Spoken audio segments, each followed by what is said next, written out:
बिस्मिल्लाहिर्रहमानिर्रहीम। आज हम फर्स्ट ईयर क्लास का लेक्चर नंबर 42 शुरू कर रहे हैं। तो चैप्टर नंबर 1 आज हम शुरू करने जा रहे हैं। तो इसमें हमारे पास चैप्टर का नेम जैसे आपके सामने बुक पे है, नंबर सिस्टम। तो बेसिकली इस चैप्टर में हमने 3 मेजर नंबर्स को जो है वो डिस्कस करना है। सबसे पहले रियल नंबर्स हैं, फिर रैशनल इररेशनल नंबर्स हैं, फिर कॉम्प्लेक्स नंबर हैं। जो एक्सरसाइज 1.1 है ये रियल और रैशनल इररेशनल नंबर से रेलिवेंट है, और एक्सरसाइज 1.2 और 1.3 जो है ये कॉम्प्लेक्स नंबर से रेलिवेंट है। तो पहले मैं इसका कॉम्प्लेक्स नंबर वाला पोर्शन पढ़ाऊंगा आपको, बाद में फिर इसका रियल और रैशनल इररेशनल नंबर वाला पोर्शन पढ़ाऊंगा। उसकी वजह ये है कि वो रैशनल और इररेशनल थोड़ा बोरिंग है, कॉम्प्लेक्स ज़रा इजी है, आपने 9th क्लास में पढ़ रखा है, इसलिए ये मैं पहले पढ़ा के बाद में फिर वो 1.1 एक्सरसाइज करवाऊँगा। तो शुरू करते हैं जी कॉम्प्लेक्स नंबर की। आज थोड़ा इंट्रोडक्शन में आपके साथ डिस्कस करूँगा कि यूनिट नंबर 1 है कॉम्प्लेक्स नंबर। तो आपने पढ़ रखा है कि the numbers of the form a + b iota where a and b belongs to the real numbers and iota जो है ये -1 के स्क्वायर रूट के बराबर होता है, आर कॉल्ड कॉम्प्लेक्स नंबर्स। यानी इस किस्म के जो नंबर्स होते हैं a + b आयोटा फॉर्म के, जिसमें a और b दोनों के दोनों रियल नंबर्स हैं और आयोटा -1 के स्क्वायर रूट के बराबर होता है, इसे हम कॉम्प्लेक्स नंबर्स कहते हैं, आर कॉल्ड कॉम्प्लेक्स नंबर्स। ठीक है। जबकि इसमें a जो है ये रियल पार्ट कहलाता है, where a is called real part and b is called imaginary part. यानी आयोटा के बगैर वाला रियल पार्ट, आयोटा के साथ वाला इमेजिनरी पार्ट कहलाता है। जैसे 3 + 2 आयोटा, 5 - 7 आयोटा, इस किस्म के जो नंबर्स होते हैं ये कॉम्प्लेक्स नंबर्स कहलाते हैं। तो इसमें जैसे 3 + 2 आयोटा में देखें तो रियल पार्ट इसका 3, इमेजिनरी पार्ट इसका 2 होगा। इसी तरह से इसका रियल पार्ट 5, इसका इमेजिनरी पार्ट -7 होगा। एक बात हमेशा के लिए याद रखें, जब इमेजिनरी पार्ट की बात की जाती है तो कोफिशिएंट ऑफ आयोटा होता है। इसमें जैसे बच्चे गलती करते हैं, उनसे क्वेश्चन पूछा जाए कि ये कॉम्प्लेक्स नंबर 3 + 2 आयोटा है, इसमें इमेजिनरी पार्ट बताइए, तो वो 2 आयोटा बता देते हैं। तो ये गलत आंसर होगा। इमेजिनरी पार्ट जो है ओनली 2 है, नॉट इंक्लूडिंग आयोटा। आयोटा के बगैर आपने बताना है कि इसका इमेजिनरी पार्ट क्या हो सकता है। ठीक है। उसके बाद आयोटा की पावर से रेलेवेंट बहुत सारे एक्सरसाइज में क्वेश्चंस मौजूद हैं, तो इसलिए पावर्स को थोड़ा सा समझना होगा कि आयोटा आपको पता है -1 के स्क्वायर रूट के बराबर होता है। अगर इसका दोनों तरफ स्क्वायर ले लें तो आयोटा का स्क्वायर बराबर हो जाएगा -1 के स्क्वायर रूट का, जब स्क्वायर लेंगे -1 आएगा। तो आयोटा का स्क्वायर जो है ये -1 के बराबर होता है।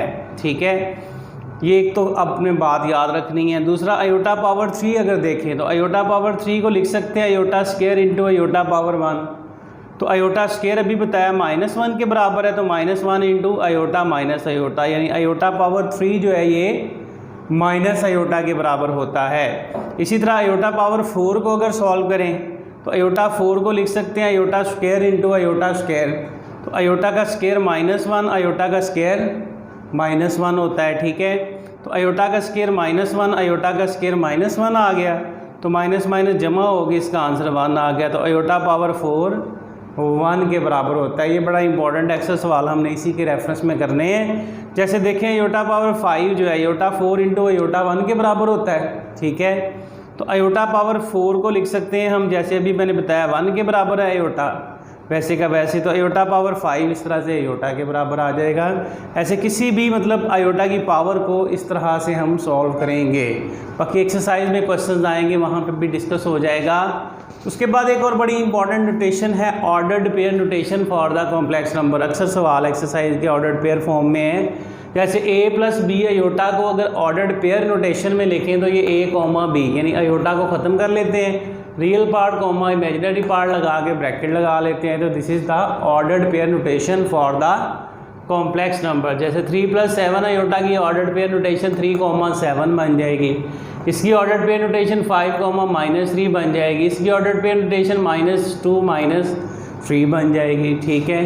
तो ये आपने याद रखनी है बात। उसके बाद है कुछ operations on the complex number के। कॉम्प्लेक्स नंबर्स को हमने डील कैसे करना है, आम सी बातें जस्ट फॉर द रिवीजन मैं डिस्कस कर रहा हूँ, क्योंकि बुक में भी जस्ट फॉर द रिवीजन ही है कि a + b अगर 2 कॉम्प्लेक्स नंबर्स बनेंगे, पहली प्रॉपर्टी या पहला ऑपरेशन ये होगा कि a + b आयोटा अगर c + d आयोटा के बराबर है, यानी दो कॉम्प्लेक्स नंबर्स अगर आपस में बराबर हों तो इसका मतलब होगा कि इसका रियल पार्ट के बराबर है एंड इसका इमेजिनरी पार्ट के बराबर है। यानी इस प्रॉपर्टी का लॉजिक ये है कि दो कॉम्प्लेक्स नंबर्स अगर आपस में बराबर हैं तो इसका रियल पार्ट के बराबर और इसका इमेजिनरी पार्ट के बराबर होगा। तो सिंपल।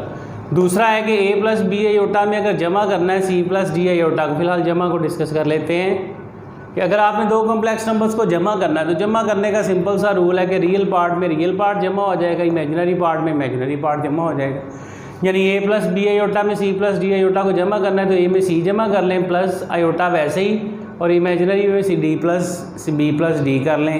यानी रियल पार्ट में रियल पार्ट को जमा कर लें, इमेजिनरी पार्ट में इमेजिनरी पार्ट को जमा करने से दो कॉम्प्लेक्स नंबर्स जमा हो जाते हैं।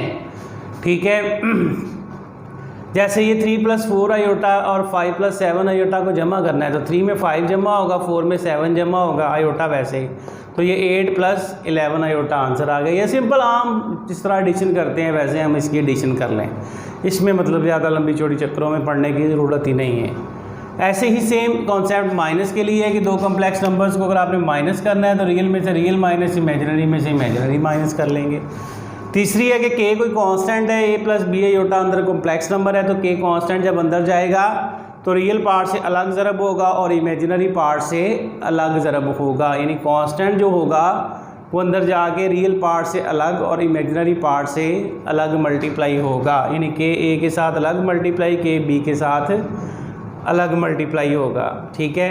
इसी तरह से चौथा है multiplication of the complex numbers के दो कॉम्प्लेक्स नंबर्स को मल्टीप्लाई कैसे करना है। तो आम मल्टीप्लिकेशन जैसे हम दो फैक्टर्स को आपस में मल्टीप्लाई करते हैं बिल्कुल वैसे मल्टीप्लाई करेंगे। जैसे a को c से मल्टीप्लाई किया ac, a को d आयोटा से किया ad आयोटा, b आयोटा को c से किया bc आयोटा, b आयोटा को d आयोटा से मल्टीप्लाई किया तो bd आयोटा का स्क्वायर आंसर आ जाएगा।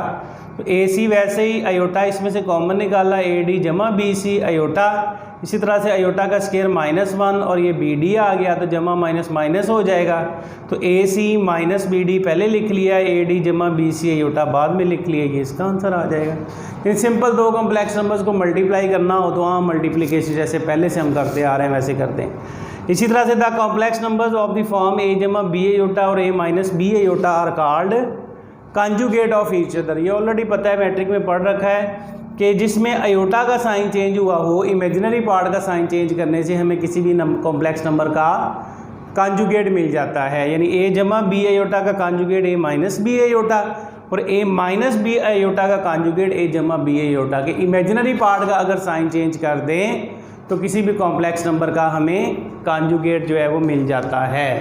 छठा है additive identity of complex number. ये MCQ के लिए बात है कि एडिटिव आइडेंटिटी किसी भी कॉम्प्लेक्स नंबर में 0 0 होती है। रियल नंबर में आपको पता है कि आइडेंटिटी ओनली 0 होती है एडिटिव आइडेंटिटी, लेकिन कॉम्प्लेक्स नंबर में ऑर्डर्ड पेयर में लिखा जाएगा कि 0,0 इसकी एडिटिव आइडेंटिटी है। ये एज इट इज़ याद रखना है आपने। इसी तरह से complex numbers of the form a जमा b आयोटा और -a माइनस b आयोटा, यानी दोनों की लामतें रियल और इमेजिनरी की चेंज कर दें तो are called additive inverse of each other. ये दोनों एक दूसरे का एडिटिव इन्वर्स कहलाएंगे। यानी a का भी लामत चेंज कर दें, b का भी लामत चेंज कर दें तो इसका ये एडिटिव इन्वर्स बन जाता है। जैसे कॉम्प्लेक्स नंबर है 5, -3, इसका एडिटिव इन्वर्स निकालना है तो 5 का -5 -3 का +3 आ जाएगा।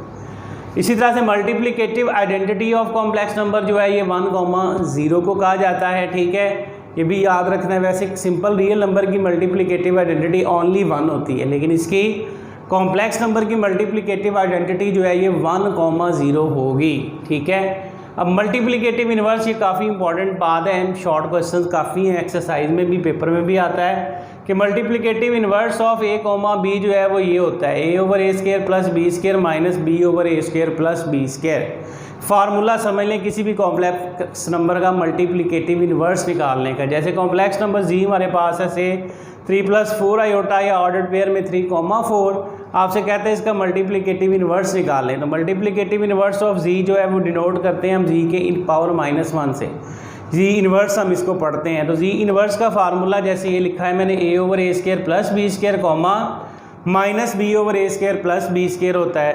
तो अब इसमें a देखें तो उसकी जगह 3 है, b की जगह 4 है, a की जगह 3 b की जगह 4 लगा दें इसमें तो 3/a² जमा b² माइनस b की जगह 4 आ गया, 3² प्लस 4²। सिंप्लीफाई किया तो जी इनवर्स आ गया 3/25 माइनस 4/25 आयोटा। तो ये इस कॉम्प्लेक्स नंबर का मल्टीप्लिकेटिव इन्वर्स आ गया। तो इस तरह से किसी भी कॉम्प्लेक्स नंबर का हम मल्टीप्लिकेटिव इन्वर्स मालूम कर सकते हैं। तो आज बेसिक थ्योरी वगैरह इसकी हो गई है सारी। कल फिर मैं एक्सरसाइज के क्वेश्चंस आपको शुरू करवाऊंगा।